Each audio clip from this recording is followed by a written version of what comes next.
On va s'intéresser ici au polynôme dit de Legendre. Quand on considère la dérivée énième d'un polynôme de degré 2n, on obtient un polynôme dont le degré est 2n moins n égale n. Mais ce que l'on vient de dire repose sur le lien entre le degré d'un polynôme et le degré de son polynôme dérivé, relation qui n'est valide que si le polynôme n'est pas constant. Aussi, ce que l'on vient de dire est correct pour n supérieur ou égal à 1. Par contre, on doit traiter à part le cas n égale 0. Mais quand n égale 0, on a tout de suite que le polynôme L0 de x est égal à 1. Maintenant, le coefficient devant x puissance n dans Ln est obtenu en dérivant n fois x de n, ce qui nous donne comme coefficient en xn dans Ln de x ce coefficient-là. Et là encore, on doit traiter à part le cas n égale 0. Intéressons-nous maintenant à la parité de Lnx. On a ici un polynôme pair. Aussi, quand on dérive un nombre impair de fois ce polynôme-là, on obtient un polynôme impair, tandis que quand on le dérive un nombre pair de fois, on obtient un polynôme pair. Par conséquent, la parité de Lnx est directement liée à la parité de n, ce que l'on peut résumer en écrivant cela. On peut maintenant s'intéresser aux valeurs prises par le polynôme Ln en 1 et en moins 1. Et pour les avoir, on va utiliser la formule de Leibniz pour calculer la dérivée énième de ce polynôme-là. Et quand on évalue ce polynôme-là en x égale 1, on obtient 0, sauf pour k égale n. On en déduit donc cette valeur-là pour la valeur de Ln en 1.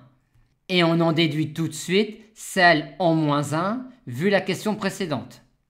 On nous demande maintenant de montrer que pour n supérieur ou égal à 1, le polynôme Lnx est scindé et a racine simple dans R de x.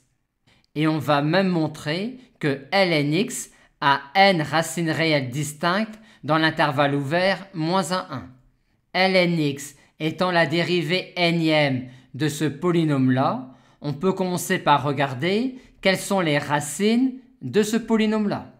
Et comme ce polynôme-là s'annule en moins 1 et 1, on en déduit, d'après le théorème de Rolle, que P'N de x a une racine dans l'intervalle ouvert moins 1, 1. Mais moins 1 et 1 sont encore racines de P'N de x, vu que moins 1 et 1 ont des ordres de multiplicité égaux à n dans Pn de x, et que donc moins 1 et 1 sont non seulement racines de Pn de x, mais racines des dérivées km de Pn de x pour k allant de 0 à n-1. Continuons maintenant le procédé pour la dérivée seconde de Pn.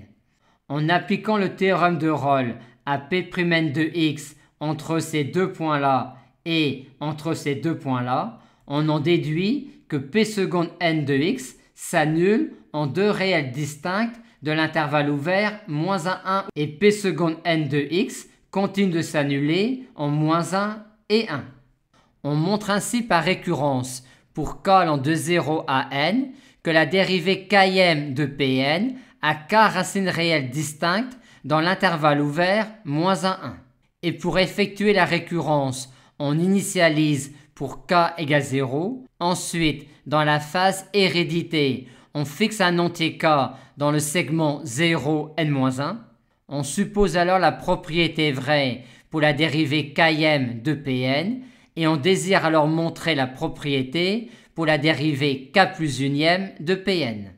Pour la dérivée km de Pn, on est exactement dans cette situation-là, à savoir k racines réelles distinctes dans l'intervalle moins 1, 1 ouvert et moins 1 et 1 qui sont également racines de la dérivée km de Pn, vu que k est inférieur ou égal à n-1. Aussi, la dérivée km de Pn à k plus 2 racines réelles distinctes dans le segment moins 1, 1.